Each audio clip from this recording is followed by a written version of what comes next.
মণিমালাস ব্লগে তোমাদের স্বাগত আর অনেক ভালোবাসা। আজকে আবারও একটা ব্লগ ভিডিও নিয়ে তোমাদের সামনে চলে আসলাম। গলার ভয়েসটা শুনে বুঝতেই পারছো কতটা ঠান্ডা লেগেছে, তাও একটু থেমে থেমেই কথা বলছি, তা নাহলে কাশি এসে যাচ্ছে। সোমবারের সকালের ব্লগ তোমাদের শেয়ার করলাম। সকালবেলায় উঠতে পারিনি, মানে একেবারে আর্লি মর্নিং যেটা উঠি সেটা আজকে উঠতে পারিনি। অল্প উঠেই আবার শুয়ে পড়েছিলাম, কারণ দুদিন ধরে এতটাই কাশি হয়েছে, অনেক রাত করে ঘুমাতে যাচ্ছি, শুলে পরেই খুব কাশি হয়। এমনি যেমন তেমন শুলে পরে এত কাশি হয়, শোয়াই যায় না। পুরো একদম পিঠ থেকে আরম্ভ করে কাঁধ দুটো ভীষণভাবে ব্যথা করে। সকালবেলায় উঠে সবার প্রথমে বাসি জামা ছেড়ে নিজে একটুখানি গরম জামা পরে নিলাম।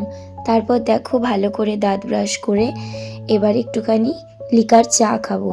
সকালবেলায় ওই আদা চাটা খেলে না গলাটা তাও একটু ভালো লাগছে, তাও কিছুক্ষণের জন্য। আবার জেকে সেই এই জিনিসটা মোটামুটি দিন 15 পর্যন্ত থাকবে, তারপর ঠিক হবে।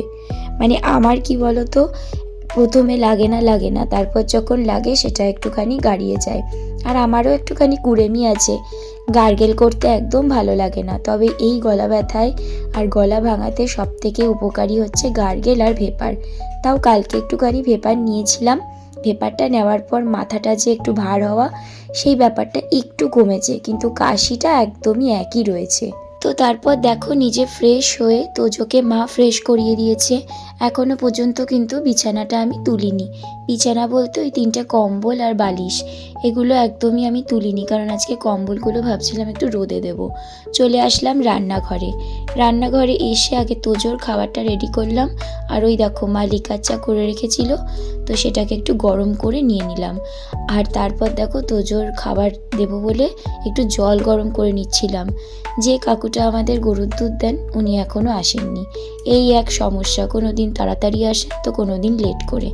তাড়াতাড়ি আসলে তো ঠিক আছে, আর লেট করে আসলে খুব অসুবিধা। তো যে সকালবেলায় মুসলি খায়, আর সেই মুসলিটা ওই গরুর দুধ দিয়েই গুলে দিই। কিন্তু দেখো যেহেতু নেই, সেই জন্য আমাকে ওই ফর্মুলা মিল্ক দিয়েই করে দিতে হচ্ছে। কিন্তু জানো তো, ফর্মুলা মিল্ক দিয়ে এগুলো না করাটাই ভালো, প্রচণ্ড অ্যাসিডিটি হয়। তো কিছু তো করার নেই, যাই হোক সব জেনে শুনেও ওকে সেটাই করে দিলাম। তো দেখো মায়ের কাছে দিয়ে দিলাম, মা এবার খাওয়াতে লাগুক, আর আমি মায়ের জন্য আর আমার জন্য লিকার চাটা ছেঁকে নিই।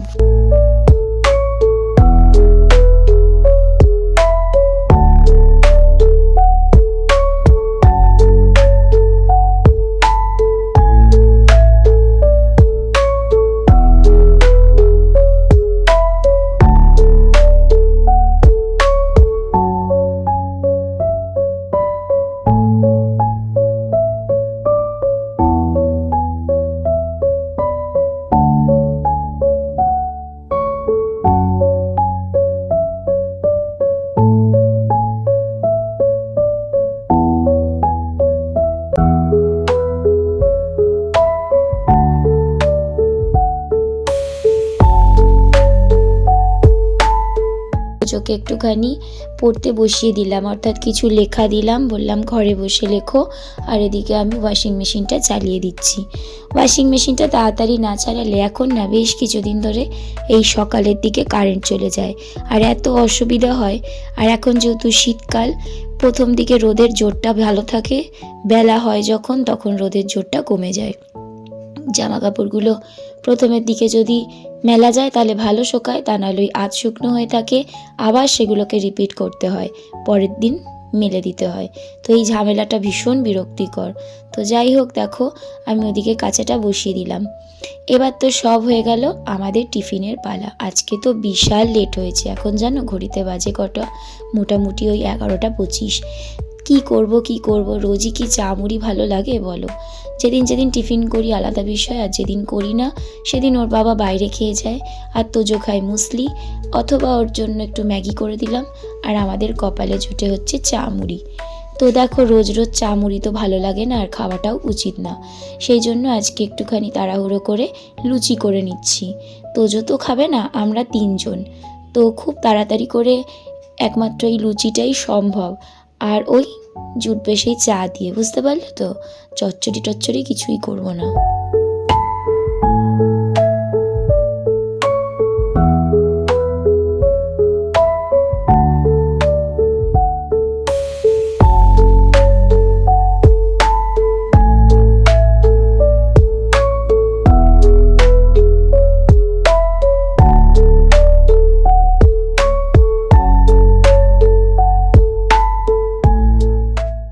এদিকে ঘড়িতে দেখি 11:15। এরপর তো তোজোকে স্কুলে দিতে যাব। ওরে বাবারে, কোনো রকমে কিছুটা লুচি করে দেখো তোজো আবার আমাকে লুচিতে হেল্প করতে আসবে বলে হ্যান্ড ওয়াশ দিয়ে হাত ধুচ্ছে। আর এদিকে আমি খুব তাড়াতাড়ি করে কটা লুচি ভেজে চাটা ছেঁকে দিয়ে দিলাম দাদা শ্বশুরকে। তারপর চলে যাব ওকে স্নান করাতে। আগে ওকে স্কুলে দিয়ে আসি, তারপর বাকিটা দেখা যাবে।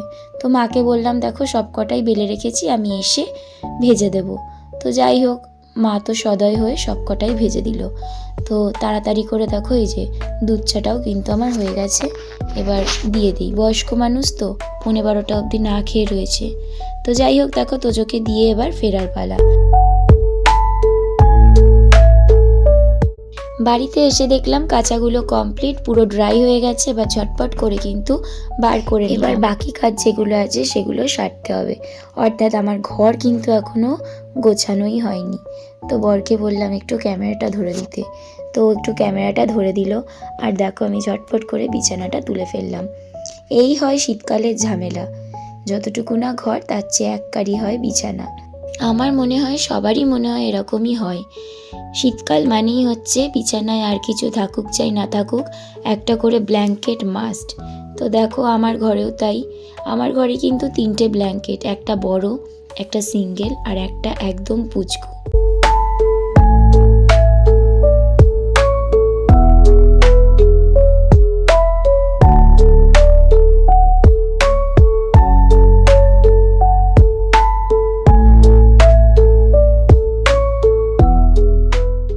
দেখো তোমাদের সাথে গল্প করতে করতে অনেক কাজ করে ফেললাম। তো যাই হোক, আজকের ভিডিওটা আমি এই পর্যন্তই রাখলাম, আর বাড়িয়ে কিন্তু বোরিং করলাম না।